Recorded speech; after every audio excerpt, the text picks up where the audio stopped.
Media మిత్రులందరూ కూడా very good afternoon. ఈరోజు బీఆర్ఎస్ పార్టీ ఎక్స్ఎమ్మెల్యే మాజీ ఎంపీ బల్క సుమన్ పైన తను చేసిన అడ్డగోలుగా ఇష్టం వచ్చినట్టు మాట్లాడిన మాటలపైన పోలీస్ అధికారులు కేసు నమోదు చేసి అరెస్ట్ చేస్తే ఏదో ఉద్యమకారుని అరెస్ట్ చేసిండ్రు లేదా ప్రజల బాగు కోసము ప్రజల మేలు కోసము కొట్లాడితే అరెస్ట్ చేసినట్టు బీఆర్ఎస్ పార్టీ కవరింగ్ ఇచ్చి ఆ రకంగా బిల్డప్ కొడుతుంది. ఈరోజు నిజంగా బల్క సుమన్ని అసలు అరెస్ట్ చేయడానికి ముఖ్యమైన కారణము బల్క సుమన్ మాట్లాడిన మాటలేందో మనం ప్రెస్ మీట్లోకి వెళ్లే ముందు ఒకసారి ఆ వీడియో చూసి ఆయన మాట్లాడిన మాటలేందో వింటే మనకు అర్థమవుతుంది. మన ఏరియాలో అన్ని రైల్వే లైన్లు ఉన్నాయి.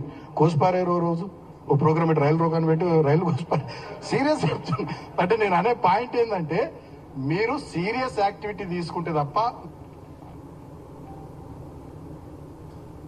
ప్రజలకి సంబంధించి ప్రజలు ప్రయాణించే రైలు పట్టాలని కోసిపడేయండి అని చెప్పి చాలా అవహేళనతోటి ఎగతాళితోటి నవ్వుకుంటా ఒక పైశాచిక ఆనందం పొందుతూ కోసిపడేసేయండి అని చెప్పి కార్యకర్తలకి పిలుపునిస్తుండు. నిజంగా మీకు కోపం ఉంటే లేదా మేము అధికారంలోకి రాలేకపోతున్నామని వ్యక్తిగతంగా మాపైన కోపం ఉంటే మాపైకి రండి, మాపైన కొట్లాడకు రండి, లేదా మాపైన దాడి చేస్తామని చెప్పి మాట్లాడండి. కానీ సామాన్యమైన ప్రజలు ఎస్సీ ఎస్టీ బీసీ మైనారిటీ బడుగు బలహీన వర్గాలు మధ్యతరగతి కుటుంబాలు ఈరోజు రైల్లో ప్రయాణిస్తారు.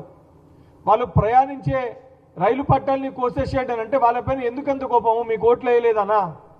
బీఆర్ఎస్ పార్టీకి వాళ్ళు ఓట్లు వేయకుండా బండకేసి కొట్టిరని చెప్పా? సామాన్యమైన ప్రజలు ప్రయాణించే రైలు పట్టాలని కోసేసేయండి అని చెప్పి మాట్లాడుతున్నాము. ఉద్యమకారుల్ని కేసుల గురించి మాట్లాడుతున్నాం. మా పైన లేవా కేసులు? మేము కొట్లాడలేదా? 10 ఏళ్ళు రాక్షసత్వంతో బీఆర్ఎస్ పార్టీ పరిపాలిస్తే 10 ఏళ్ల పాటు దాదాపు 5-6 సార్లు జైలు పాలై అడ్డగోలుగా 90కి పైగా కేసులు మా పైన పెట్టుకున్నాము. కానీ ఏ రోజు కూడా శాంతి భద్రతలకి భంగం కలిగించే విధంగా లేదా యాంటీ సోషల్ ఎలిమెంట్స్గా మేము ప్రవర్తించలేదు. ప్రొటెస్ట్ చేసే ఒక విధి విధానం ఉంటుంది, ప్రొటెస్ట్ చేసే ఒక పద్ధతి ఉంటుంది. మనం పిలుపునిద్దామన్న ఒక పద్ధతితోటి సమన్వయంతో ప్రజాస్వామ్యాన్ని భంగం కలగకుండా మనం ప్రొటెస్ట్ చేయాల్సి ఉంటుంది. ఈరోజు ప్రజాప్రభుత్వం పరిపాలించే విధానం వలన రైతులు కానీ సింగరేణి కార్మికులు కానీ ఎవరు కూడా బీఆర్ఎస్ పార్టీ ధర్నాలకు వచ్చే పరిస్థితి లేదు. ధర్నాలకు వస్తలేరని చెప్పి సుమన్ ఏముంది, వాళ్ళకు ఉన్న దాంట్లో సుమన్ ఒక ఎక్స్ఎమ్మెల్యే. ఇదంతా కూడా ఫార్మ్ హౌస్లో కూర్చున్న కె చంద్రశేఖరరావు అలియాస్ దుబాయ్ శేఖర్ తను అధికారంలోకి రావాలి, మళ్ళీ ముఖ్యమంత్రి కావాలని చెప్పి ఒకవైపు కొడుకు ఒకవైపు అల్లుడితోటి ఈరోజు కొన్ని శాఖలుగా తెలంగాణ రాష్ట్రాన్ని పంచారు. ఒకరికేమో డ్రగ్స్ శాఖ అప్ప చెప్పిండు, ఇంకొకరికేమో రోడ్లపైన అడ్డగోలుగా పిచ్చి కుక్కలేక వర్రమని ఒకరికి అప్ప చెప్పిండు, ఈ ఆఖరికి సుమన్కేమో తగలబెట్టమని చెప్పి అప్ప చెప్పిండు. సిగ్గుందా అని చెప్పి నేను ప్రశ్నిస్తున్నా. కొంచెమన్నా సిగ్గు ఉండాలి. తెలంగాణ రాష్ట్రం దేనికోసం సాధించుకున్నాము? సాధించుకున్న తెలంగాణ రాష్ట్రంలో 10 ఏళ్ళు రాబందులు లెక్క రాక్షసులు లెక్క అడ్డగోలుగా అవినీతి మీరు చేసిర్రు.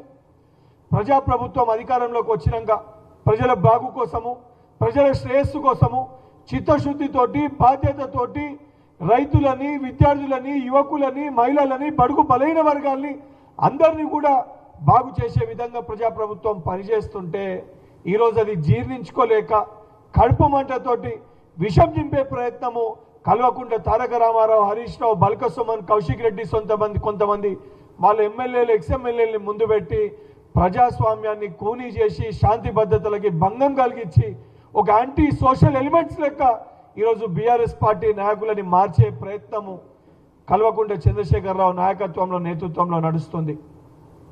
నిజంగా నేను బీఆర్ఎస్ పార్టీ నాయకులని ప్రశ్నిస్తున్నా. నిజంగా మీకు సోయి ఉంటే సమస్యలపైన మాట్లాడే ఉద్దేశం ఉంటే ఫార్మ్ హౌస్లో తాగిపన్న మీ నాయకుడిని అసెంబ్లీకి రమ్మని చెప్పండి. అసెంబ్లీలో ప్రతి అంశం పైన చర్చించడానికి మేము సిద్ధంగా ఉన్నాం. ఈరోజు సింగరేణి కార్మికుల గురించి నువ్వు మాట్లాడుతున్నావు. సింగరేణి పర్యాక ప్రాంతాలన్నింటిలో కూడా కాంగ్రెస్ పార్టీ ఎమ్మెల్యేని అక్కడ ప్రజలు గెలిపించారు. మొన్న జరిగిన మున్సిపల్ ఎన్నికల్లో కూడా సింగరేణి ఏదైతే ప్రాతినిధ్యం వహించే ప్రాంతాలన్నింటిలో కూడా అత్యధిక మున్సిపాలిటీలు కాంగ్రెస్ పార్టీ కైవసం చేసుకుంది. రామగుండంలో కూడా భారీ మెజార్టీ తోటి కాంగ్రెస్ పార్టీ మున్సిపల్ చైర్మన్ అక్కడ ప్రజలు ఎన్నుకున్నారు. ఈరోజు సింగరేణి కార్మికులు కూడా, సింగరేణి ప్రాంత ప్రజలందరూ కూడా కాంగ్రెస్ పార్టీకి పట్టం కట్టారు. ఇవన్నీ మీకు కూడా తెలుసు. మీరు ఏ ధర్నాలు చేసినా ఆ ప్రజలు మీ వెంట వస్తలేరు, రైతులు మీ వెంట వస్తలేరు, సింగరేణి కార్మికులు మీ వెంట వస్తలేరు. మీ వైపు ఎవరు కూడా పట్టించుకునే పరిస్థితి లేదు.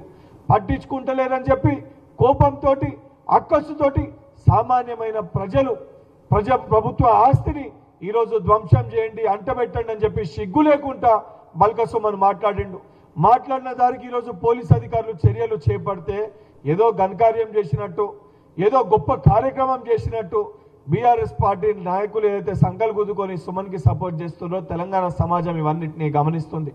తెలంగాణ సమాజం మీ భాగవతాన్ని మొత్తం చూస్తుంది. ఒకవైపు తెలంగాణ రాష్ట్రంలో అడ్డగోలుగా డ్రగ్ కల్చర్ని ప్రమోట్ చేస్తున్న కేటీఆర్, ఏదైతే మీ నాయకుడిగా ఉన్న పైలట్ రోహిత్ రెడ్డి మీ భాగవతాన్ని ప్రజలు గమనిస్తున్నారు. ఏదైతే తెలంగాణ రాష్ట్రంలో శాంతి భద్రతలకు భంగం కలిగించే విధంగా కౌశిక్ రెడ్డి భాగవతాన్ని కూడా తెలంగాణ రాష్ట్ర ప్రజలు చూశారు. ఈరోజు సుమన్ మాట్లాడిన మాటలు కూడా ప్రజలు ఇవన్నింటినీ గమనిస్తున్నారు. తప్పనిసరిగా మీ వైఖరి మారకపోతే రానున్న రోజులలో బీఆర్ఎస్ పార్టీని తెలంగాణ రాష్ట్రంలో శాశ్వతంగా బొందబెట్టే రోజు వస్తుంది. తెలంగాణ ప్రజలు తెలంగాణ ఆస్తుల్ని ధ్వంసం చేసి, ప్రజల సొమ్ముని ఏదైతే దుర్వినియోగం చేసి, ప్రజల్ని ఇబ్బంది పెట్టి ప్రభుత్వ ఆస్తుల్ని ధ్వంసం చేయాలని మాట్లాడే నాయకులకి తగిన గుణపాఠం నేర్పిస్తారు. పోలీస్ శాఖ కూడా నేను విజ్ఞప్తి చేస్తున్నా, సుమన్ సొంటి వ్యక్తులకి కఠినమైన సెక్షన్లు పెట్టి, వాళ్ళపైన ఏదైతే పీడీ యాక్ట్ని పెట్టి ఇసొంటి మాటలు మాట్లాడితే తెలంగాణ రాష్ట్రంలో ప్రభుత్వం ఊరుకోదు, పోలీస్ శాఖ కూడా ఉపేక్షించదు అని సుమన్ కేసు ఒక ఎగ్జాంపుల్ లెక్క రేపొద్దున ఎవడన్నా ఈ రకంగా మాట్లాడాలంటే ఒంట్లో భయం పడే విధంగా, భయపడే విధంగా, భయం వచ్చే విధంగా పోలీస్ శాఖ చర్యలు చేపట్టాలని చెప్పి మీడియా ద్వారా విజ్ఞప్తి చేస్తున్నాను.